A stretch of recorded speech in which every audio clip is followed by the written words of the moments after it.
I never imagined the car I gave my daughter-in-law would lead me to the biggest betrayal of my life. The day I saw her smiling across a cafe table with the man who had destroyed my marriage, I knew the missing car was only the beginning. They believed they had hidden everything from me. They had no idea I was about to uncover a secret that would destroy their entire plan. My name is Althea Merrick. I am 62 years old, and I live in a quiet suburb outside Columbus, Ohio. I have always believed that family comes before everything else.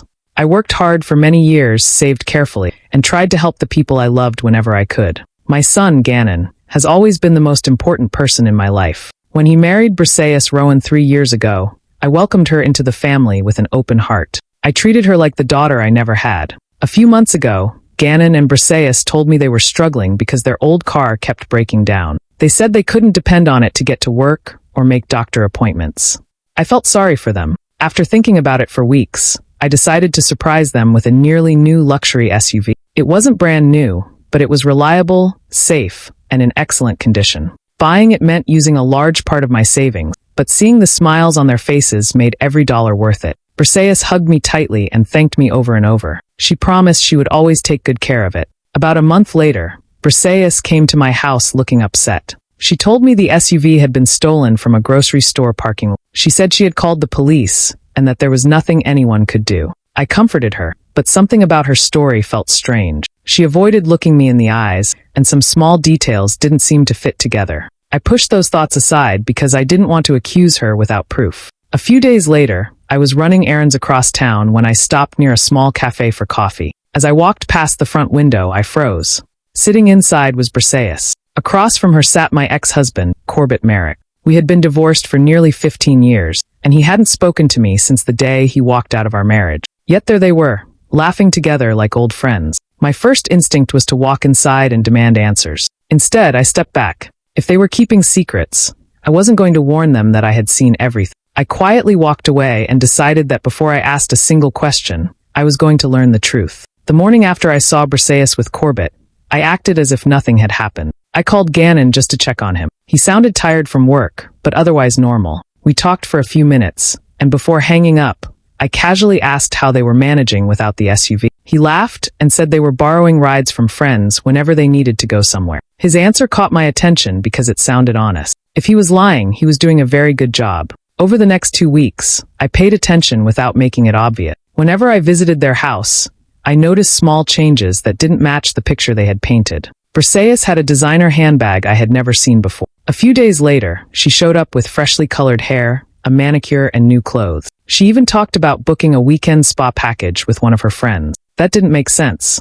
Just weeks earlier, she had been telling everyone they were struggling to pay bills. She had said replacing the stolen SUV was impossible because every dollar mattered. Now she was spending money without hesitation. I asked Gannon one afternoon if things had gotten better financially. He smiled and said they were still trying to catch up. He even mentioned taking extra shifts at work because money was tight. Listening to him made my stomach sink. He truly believed everything was fine. Briseis always had an answer ready whenever anyone asked questions. She blamed delayed insurance payments, unexpected expenses, or discounts she claimed to have found. Everyone accepted her explanations without thinking twice. Gannon defended her every single time. I couldn't ignore my instincts anymore. A few days later, I drove to the local police station. I didn't accuse anyone of anything. I simply asked whether there was a way to confirm that a stolen vehicle report had been filed. After giving them the SUV's information, the officer searched their system for a moment before looking back at me. "There isn't any theft report for this vehicle," he said. I thanked him and walked out before he could ask why I wanted to know. I sat in my car for a long time, staring through the windshield. My hands were shaking. Briseis hadn't just hidden something from me. She had looked me in the eyes and created a story that never happened. The missing SUV was never stolen. That single fact changed everything. If she had lied so easily about something that important, what else had she been hiding? Then I remembered the cafe, Corbett, the quiet conversation, the smiles they shared. The car was only one piece of a much larger puzzle. I still didn't know what they were planning, but I was certain of one thing now. Neither of them had any idea I was already following the trail they thought they had erased. After learning the SUV had never been reported stolen, I stopped believing in coincidences. I didn't know what Briseis and Corbett were planning, but I knew I couldn't afford to ignore another warning. A few days later, I had an appointment across town. As I waited at a traffic light, I noticed a familiar figure walking down the sidewalk. It was Briseis. She wasn't alone. Corbett was beside her, and they were heading toward a brick office building. I stayed where I was until the light changed, then parked farther down the street and walked back. They stopped outside a lawyer's office. The name on the sign meant nothing to me, but the two of them stood there talking before going inside together. I quickly took out my phone and snapped a few pictures from across the street. The photos weren't perfect, but they clearly showed Briseis and Corbett entering the building at the same time. I didn't follow them inside. I had no reason that would explain why I was there, and I didn't want anyone to notice me. Instead, I drove home with more questions than answers. That weekend, Gannon and Briseis came over for dinner. I watched them more carefully than ever before. Gannon talked about work while Briseis mostly listened. Then Corbett's name came up during a conversation about old family memories. Briseis quickly changed the subject before anyone could say much. At the time, nobody else noticed, but I did.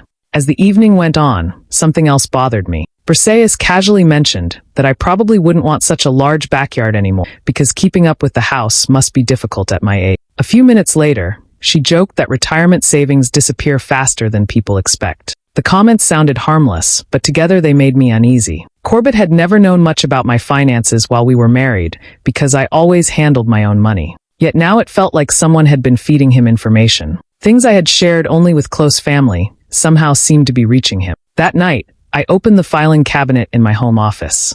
I pulled out every important paper I owned: property records, bank statements, insurance files, the paperwork for the SUV. I placed everything into separate folders and wrote down dates on a legal pad. Then I added the day Briseis claimed the SUV had been stolen, the day I saw her at the cafe, and now the meeting outside the lawyer's office. Looking at the timeline, I noticed how close the dates were. None of this felt random anymore. I still didn't know their goal, but every new clue fit neatly beside the last one. Someone had spent time planning this. Whatever they were doing had started long before I realized anything was wrong, and I was determined to uncover the rest before they made their next move. The next morning, I continued sorting through the papers in my home office. I wanted to make sure nothing important had been overlooked. While checking a folder related to my parents' estate, I noticed a letter that had arrived only a few days earlier. It was a routine notice from the county records office. Most people would probably throw it away without reading it, but one sentence caught my attention. It mentioned that copies of several property records connected to my house and my late parents' estate had recently been requested. I frowned. I hadn't asked for those records, and I certainly hadn't given anyone permission to request them on my behalf. I called the office and politely asked if they could tell me who had requested the copy. The employee explained that they couldn't share the person's name, but confirmed that the request had been made legally by someone outside my household. That answer only made me more uneasy. Over the next week, I reached out to a few old friends without mentioning my suspicions. I simply asked if they had heard from Corbett recently. At first, nobody thought much of the question. Then one friend paused before answering. "He asked how you were doing," she said. "He also wondered if you had already started using your retirement money." Another friend told me something similar. Corbett had been asking whether I still owned my house outright and whether I had made any new investments since retiring. Those weren't the kinds of questions people asked out of simple curiosity. I thanked them for the information but kept the rest to myself. Meanwhile, Briseis continued acting exactly as she always had. She called to check on me, brought over homemade soup one afternoon,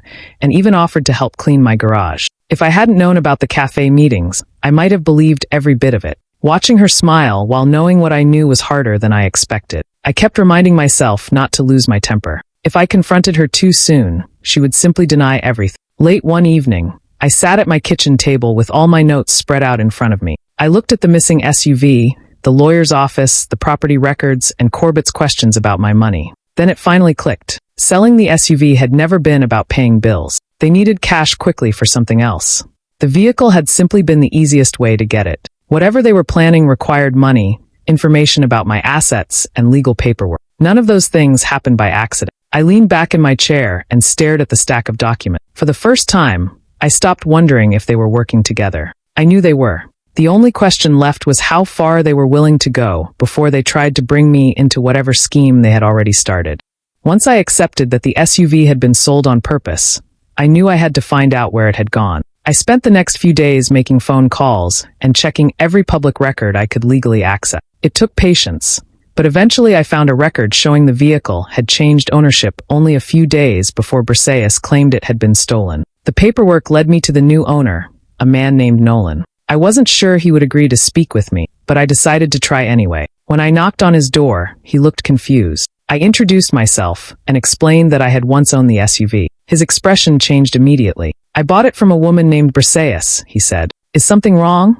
I asked if he would mind telling me how the sale happened. He invited me onto his front porch, and we talked for nearly 20 minutes. He told me Briseis had contacted him through a local listing. She seemed eager to sell the SUV as quickly as possible. According to Nolan, she insisted the vehicle belonged only to her and said she needed the money right away because she was investing in a business opportunity that couldn't wait. He even showed me a copy of the signed bill of sale he had kept with his record. Everything had been planned. There had never been a theft. As I drove home, I couldn't stop thinking about what Nolan had said. Briseis hadn't mentioned unpaid bills or family expenses. She had talked about an investment. That evening, another piece of the puzzle fell into place. A retired banker I had known for years called me back after I asked a few general questions about business registrations. Without revealing any private information, he mentioned that Corbett's name had recently appeared on paperwork connected to a newly formed business. The timing matched almost perfectly with the sale of the SUV. I couldn't see every financial detail,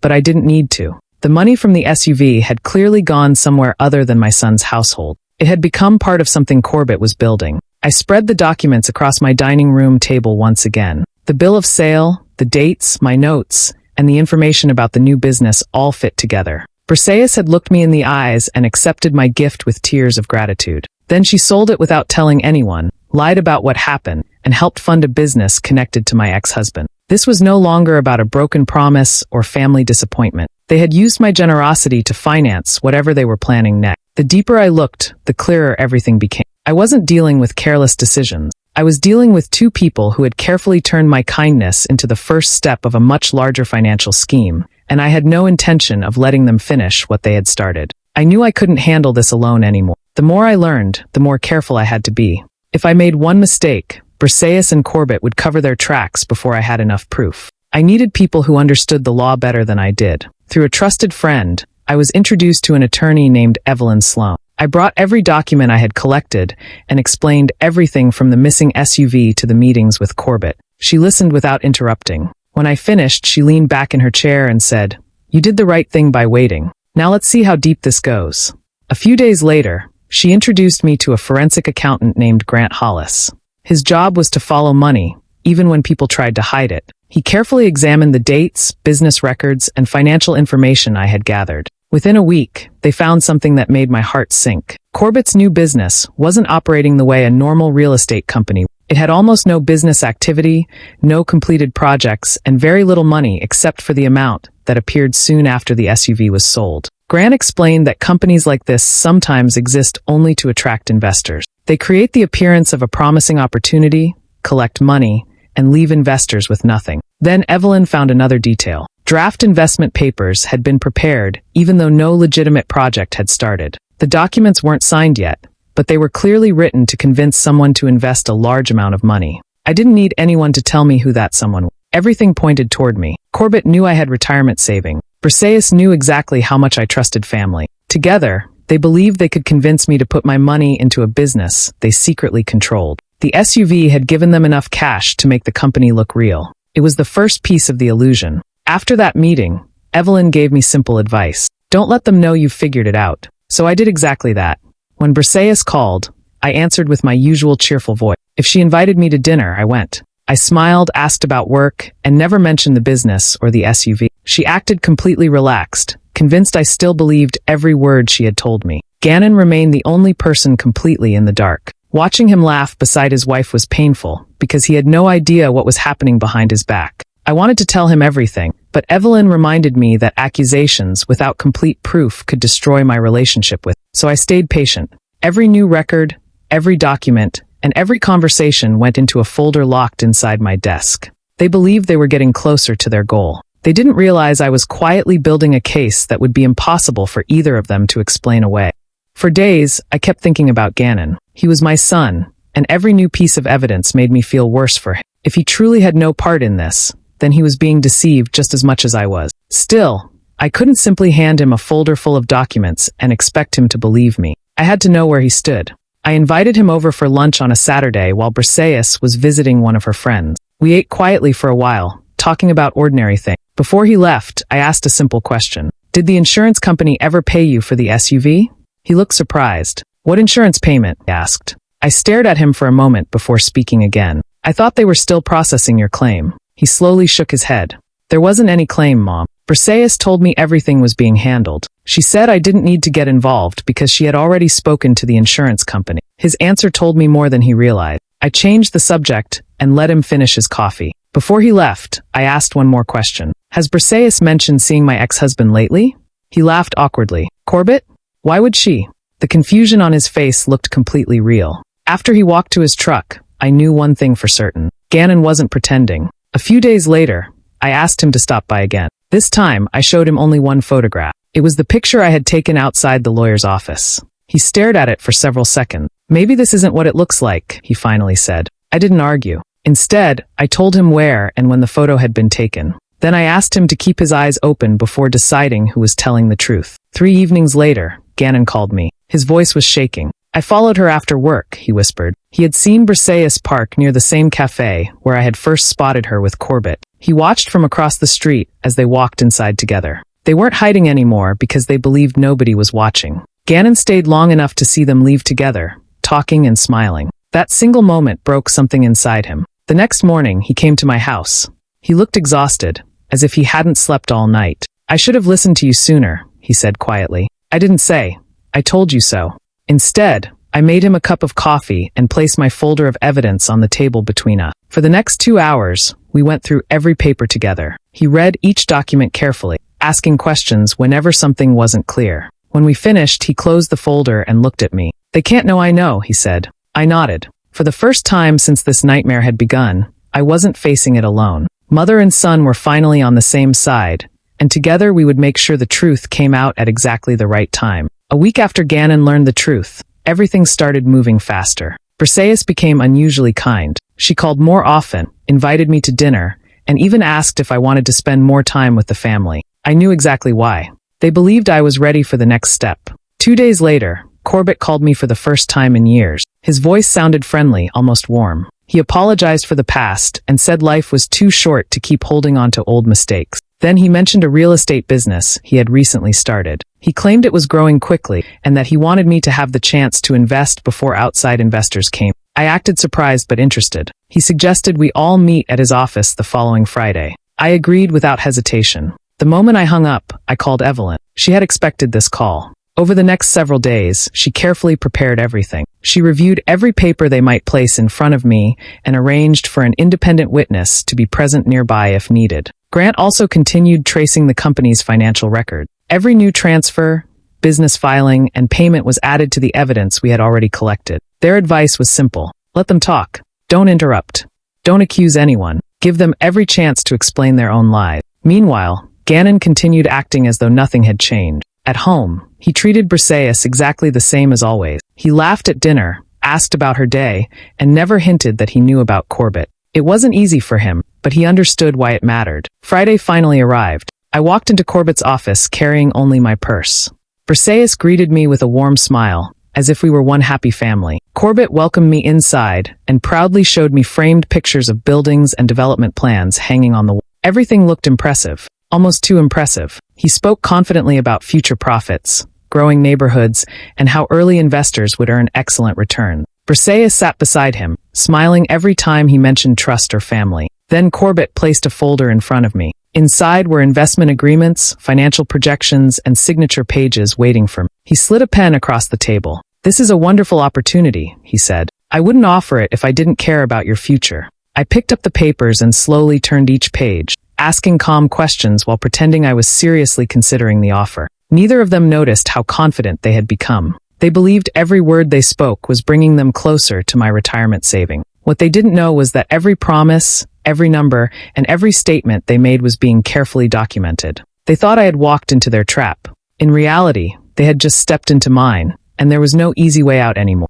I let Corbett finish every part of his presentation without interrupting. He spoke with complete confidence, pointing to charts and printed reports as if everything had been carefully built over many years. Briseis sat beside him, adding little comments whenever he paused. She talked about how exciting the future looked and how much she wanted me to be part of it. When they finally stopped talking, Corbett smiled and pushed the pen toward me again. "So," he said, "are you ready to join us?" I looked down at the papers for a moment. Then I closed the folder and placed it gently on the table. I have a few things I'd like to discuss first. The smile on his face faded. I reached into my bag and removed another folder. It was much thicker than the one he had given me. The first document I placed on the table was the bill of sale for the SUV. Briseis froze. I slid it toward her without saying a word. You told me it was stolen, I said quietly. Instead, you sold it. Neither of them answered. Next, I placed copies of the business records beside it. Then came the financial documents showing where the money from the SUV had gone. After that, I laid out the photographs of their meetings outside the lawyer's office and at the cafe. The room became completely silent. Corbett tried to laugh. You've got this all wrong. I calmly placed witness statements on the table, followed by copies of property record requests and the investment papers my attorney had already reviewed. No, I replied. I finally understand it. Just then, the office door opened. Gannon walked inside. Briseis looked shocked. What are you doing here? She asked. He didn't answer right away. Instead, he looked at the papers spread across the table. Then he looked at his wife. I gave you every chance to tell me the truth. She quickly stood up and tried to explain. I can explain all of this. Gannon slowly shook his head. You lied about the SUV. You lied to my mother. And you've been meeting my father behind my back for months. Tears filled Briseis' eyes, but no words came out. Corbett tried to take control of the conversation again, saying they were all misunderstanding the situation. Before he could continue, Evelyn walked into the room with another member of her legal team. She calmly introduced herself and informed them that all relevant documents had been preserved and that any further false statements would only make matters worse. The confidence disappeared from Corbett's face. For the first time since I had uncovered their secret, neither of them had an excuse left. Every document matched the next one. Every date lined up. Every lie had been answered with proof. Gannon quietly removed his wedding ring and placed it on the table in front of Briseis. I trusted you, he said. You didn't just betray my mom. You betrayed me too. No one spoke after that.